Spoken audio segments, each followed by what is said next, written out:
Jewellers first ever factory outlet లో నక్షి Mela October 25 నుంచి 2 November వరకు ఎలాంటి నక్షి ఆర్నమెంట్స్ పైన ఫ్లాట్ 9.99% VA మాత్రమే. ఈ ఆఫర్ అన్ని బ్రాంచెస్ కి వర్తిస్తుంది. పశ్చిమ మధ్య బంగాళాఖాతంలోని నిన్నటి సైక్లోన్ మోంథా ఈరోజు ఉదయానికి పశ్చిమ మధ్య బంగాళాఖాతంలోనే మరింత బలపడి తీవ్రమైన సైక్లోన్ లేదా తుఫానుగా అవతరించింది. అది ప్రస్తుతానికి మచిలీపట్నానికి 110 కిలోమీటర్ల దూరంలోను, కాకినాడకు 190 కిలోమీటర్ల దూరంలోను, విశాఖపట్నానికి 280 కిలోమీటర్ల దూరంలోను, ఒరిస్సాలోని గోపాల్పూర్కు 410 కిలోమీటర్ల దూరంలోనూ ఉన్నది. ఇది రాబోయే కొన్ని గంటలలో ఉత్తర వాయువ్య దిశలో పయనించి ఈరోజు సాయంత్రం లేదా మధ్యరాత్రి మధ్యలో కాకినాడ తీరానికి సమీపంలో తీరాన్ని తాకవచ్చు. ఇది తీరాన్ని తాకేటప్పుడు తీవ్ర తుఫానుగానే తాకే అవకాశం ఉంది. ఆ సమయంలో గాలులు 90 నుంచి 100, గరిష్టంగా 110 కిలోమీటర్ల వరకు ఉండే అవకాశం ఉంది. కాకినాడ పరిసర ప్రాంతాలలో సాధారణ అలల కన్నా 1 మీటరు రమారమి ఉప్పెన ఎగసి పడే అవకాశం ఉన్నది.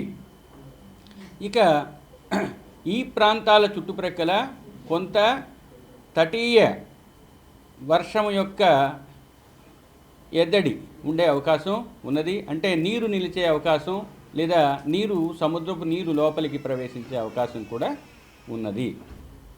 ఇక ఈ 2 రోజుల్లో ఉత్తర దక్షిణ కోస్తా జిల్లాల్లో అత్యధిక ప్రాంతాలలో తేలికపాటి నుంచి మోస్తరు వర్షాలు పడే అవకాశం ఉంది.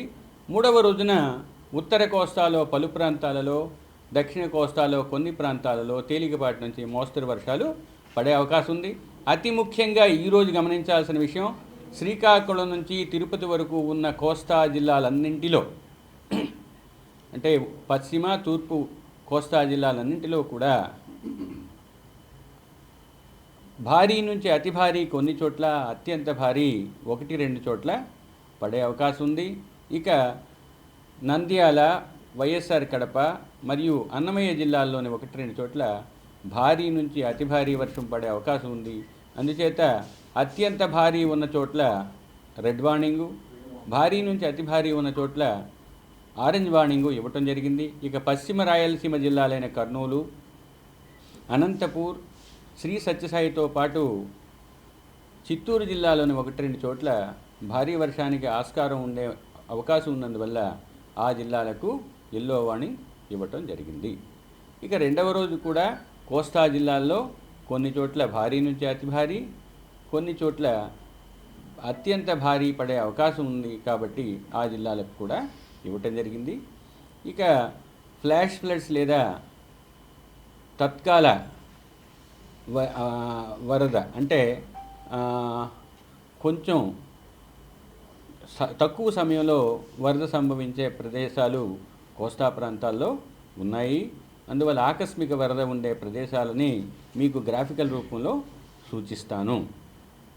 ఇక మత్స్యకారులు ఈరోజు కోస్తా తీరం వెంబడి తీరం ఆవల 60 నుంచి 70 కిలోమీటర్లు, గరిష్టంగా 80 కిలోమీటర్ల వేగంతో గాలులు వీచే అవకాశం ఈరోజు మధ్యాహ్నం వరకు ఉంది. మధ్యాహ్నం తరువాత ఈ గాలుల యొక్క తీవ్రత పెరిగి 90 నుంచి 100 వరకు క్రమంగా పెరిగే అవకాశం ఉంది.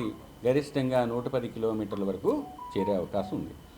రేపు గాలుల యొక్క ఉధృతి ఉదయానికి 70 నుంచి 80, 60 నుంచి 70, గరిష్టంగా 80 వరకు చేరుకున్న తరువాత సాయంత్రానికి 45 నుంచి 55, గరిష్టంగా 65 వరకు ఉండే అవకాశం ఉంది. ఇక సాయంత్రం తర్వాత అది ఇంకా క్రమేపీ బలహీనపడి 35 నుంచి 45, గరిష్టంగా 55 వరకు చేరుకునే అవకాశం. 3వ రోజు అనగా 29వ తేదీన కోస్తా తీరం వెంబడి తీరం ఆవల, దానికి ఆనుకుని ఉన్న సముద్ర ప్రాంతంలో కూడా 35 నుంచి 45, గరిష్టంగా 55 కిలోమీటర్ల వేగంతో ఎదురుగాలు వీచే అవకాశం ఉన్నందువల్ల ఈ రోజు నుంచి రాబోయే 3 రోజులు కూడా మత్స్యకారులు వేటకు వెళ్ళవద్దని హెచ్చరికలు జారీ చేయడం జరిగింది. ఇక ఆంధ్ర కోస్తా తీరం వెంబడి ఉన్న ఓడరేవులన్నింటిలో కూడా ప్రమాద హెచ్చరికలు ఉన్నాయి. ముఖ్యంగా కాకినాడలో 10వ నెంబర్ ప్రమాద హెచ్చరికను, ఇక విశాఖపట్నం, గంగవరంలో 9వ నెంబర్ ప్రమాద హెచ్చరికను, మచిలీపట్నం, నిజాంపట్నం, ఓడరేవు, కృష్ణపట్నం ఓడరేవుల్లో 8వ నెంబర్ ప్రమాద హెచ్చరికను ఎగురవేయటం జరిగింది.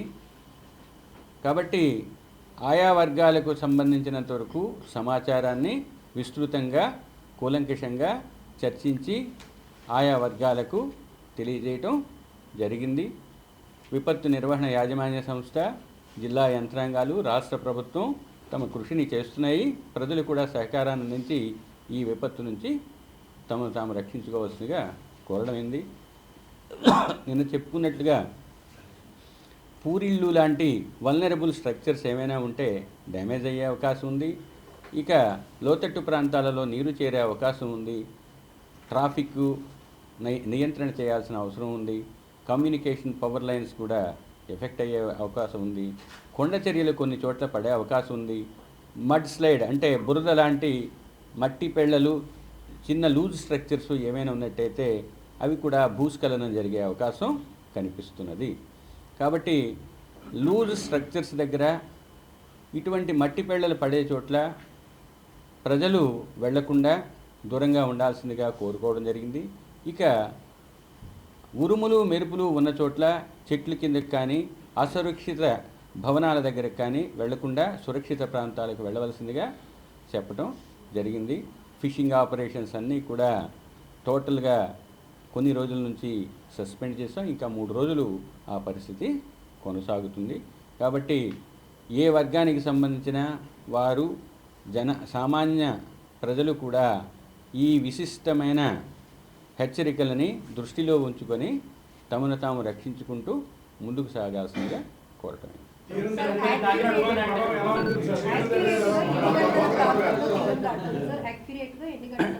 యాక్యురేట్ అని చెప్పటం కరెక్ట్ కాదు. ఎందుకు అంటే ఇది ఒక ఫేజ్లో ఒక సైక్లోన్ ఉందంటే దానికి ఒక ఐ ఉంటుంది, ఐ చుట్టూ క్లౌడ్ వాల్ ఉంటుంది. ఈ మొత్తం స్ట్రక్చర్ మూవ్ అవుతుంది. కాబట్టి ఇన్ని గంటల మధ్య అని చెప్తారు ఎప్పుడు కూడా. కానీ ఇప్పుడున్న పరిస్థితుల్లో సాయంత్రం నుంచి రాత్రి లోపల తీరాన్ని తాకే అవకాశం ఉంది. ఇప్పుడు మీకు చెప్పినట్లుగా కాకినాడకి ఇంకా 190 కిలోమీటర్ల దూరం ఉంది.